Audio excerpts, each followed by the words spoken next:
Hey everybody, it's your hospitality friend Glenn here at the Hunter Investment Conference. I found my buddy Greg Osteen over here, these days Chief Development Officer at Hotel Equities.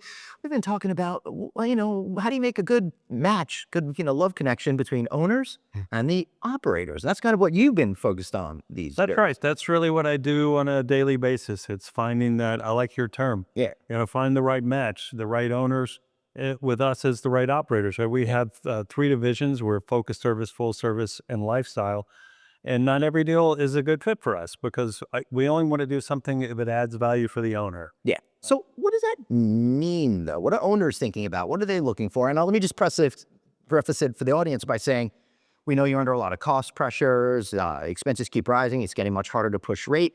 You got a lot of headwinds out there, and that's kind of what you do. You kind of That's right. get those headwinds to go away. Get out of here. That's well said. That's exactly it.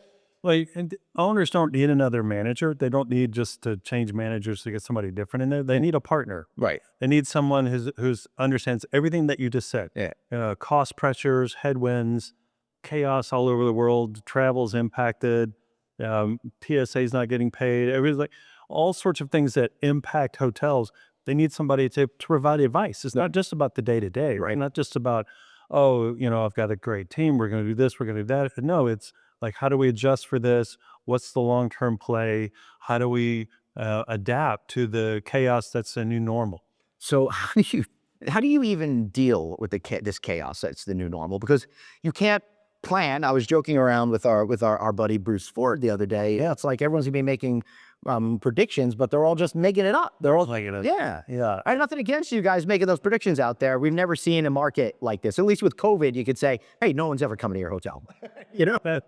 Well, and that's just the thing. There's no book. There's no manual. There's no way to look back and say, oh, this is just like X or Y. Like when you go through a financial downturn, we've all seen that, right? We all went through recessions and downturns, but then COVID, you're writing a new book. It's like you were calling around to each other. What are you doing about this? What are you doing about that? Kind of the same thing here. Every hotel is only as successful as the leadership on property. Yeah. Right. So it starts with that general manager having an entrepreneurial mindset that says, well, what am I going to do today, myself and my team, to solve the problems that our guests and our associates are facing? Because it's not in the manual. It's not in a brand manual. It's not in the operations. It's something different. And it's like, and you flex. So yeah, I was just at another management company's event doing some speaking, and they were really focused on trying to empower their people to just make better decisions, Right. and giving them the tools in order from which to be able to feel confident in those decisions. 100%. Right. And it's not command and control. It's not the military. It's empowering the people who are interacting with and impacting the guest experience, right? Making sure that your team has the ability. I mean, Disney does a great job about it, right? If you were a Disney employee and you were on your break and you were walking around the park and you saw a crying child, you were empowered to buy ice cream. Right. Like just little things like that carry through, that someone goes, you know what? I don't need to go ask my manager or supervisor or whatever what to do here. I'm just going to solve this problem for this guy. Okay, so now we're talking culture. Yeah, and that's really interesting that you would bring that up, because one of the things that I hear everybody out there says we empower our employees, but are you really empowering your employees, or have you just convinced yourself that you're doing that? So to go to your point, does your employee have the confidence to give away an ice cream cone without being feared that they're going to get yelled at? The answer is, let's hope so, that it's prevalent everywhere.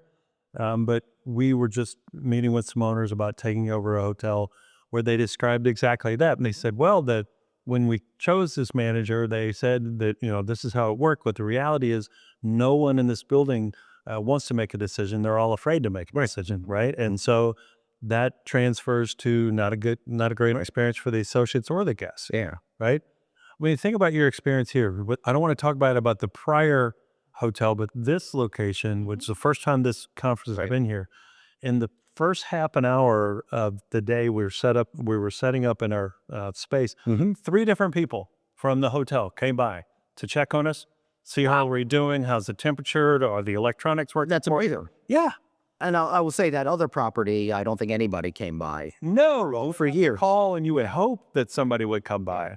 and they usually didn't. Yeah. And this was literally like, hey, this is my name, and here's what I'm doing, and they're coming about it. It's fantastic. Yeah, great. Yeah, this conversation is really interesting to me because I've always just seen you as a development guy, right? And getting those deals done. But what we're really talking about here is understanding how the hotel operates in order to be able to connect better with owners in order to get those deals done. So you're not just coming in from a position of, hey, let's sign this contract, but you really seem to know the business. So, well, that's if you see my gray hair, right? I mean, I've been doing this a long time. I've been on every side. I've worked for brands. I've worked for management companies. I've been a lender. I was CEO of a group in Dubai. So I've been an owner. We can come back to that. But the point is, I've sat at a lot of different seats at the table. So I can put it on my lender hat or my owner hat or my brand hat.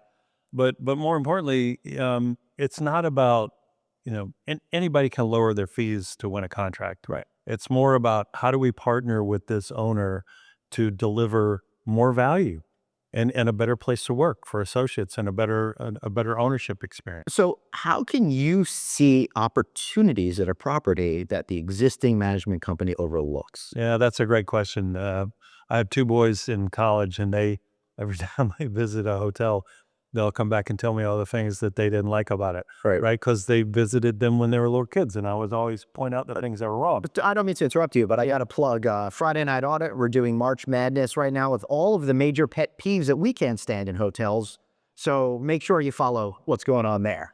That's so many times it's usually not the physical asset, it's the operational side of it. Right. And the attitude. And I gave the example today. They came by, they checked on us, and then they left, right? And they're not hovering and they're not obtrusive, but they're also checking on you. And so it's just the little things. And there was another conference recently, also don't want to talk bad about that one. Yeah, fair enough. But they're such sticklers about like scanning your badge that just going in to get your badge, right? You know exactly I know exactly what you're talking about. Exactly. And you're like, oh, look, I paid a lot of money to be here. I just want to walk over there and get my badge. And you're not being very hospitable. And it's usually operational, not visible.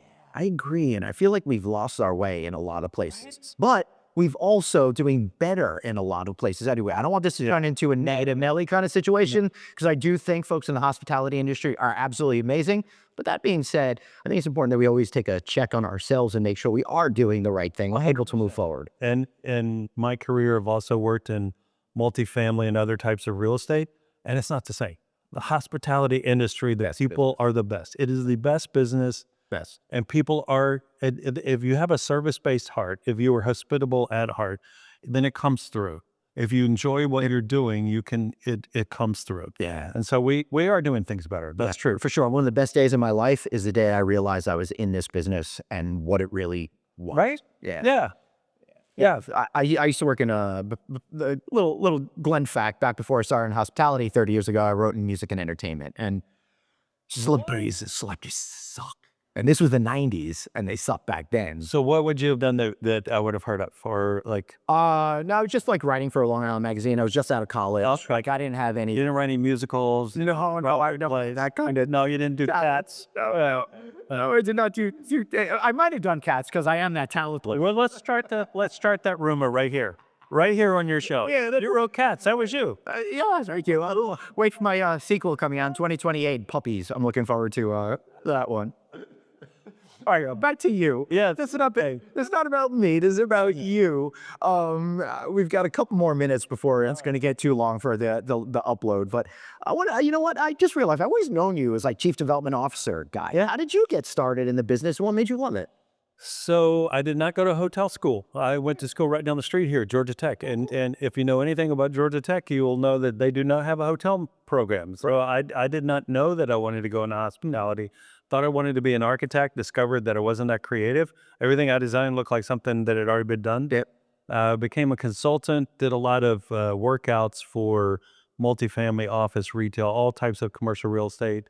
Ended up doing bankruptcy reorg of a portfolio of hotels and realized, wow, these have both the operational component and the real estate component. So they were They were more fun and more exciting. And they also tended to be in more exciting places, right? So as a 20-something-year-old and they say, oh, we need you to go to Hawaii and California, what I was like, yeah, okay, yeah, I'll be back in a couple of weeks. Yeah, what's that? So I can remember a couple of times in my 20s and we were taking over or doing like a reorg and a repositioning of some resorts out in California.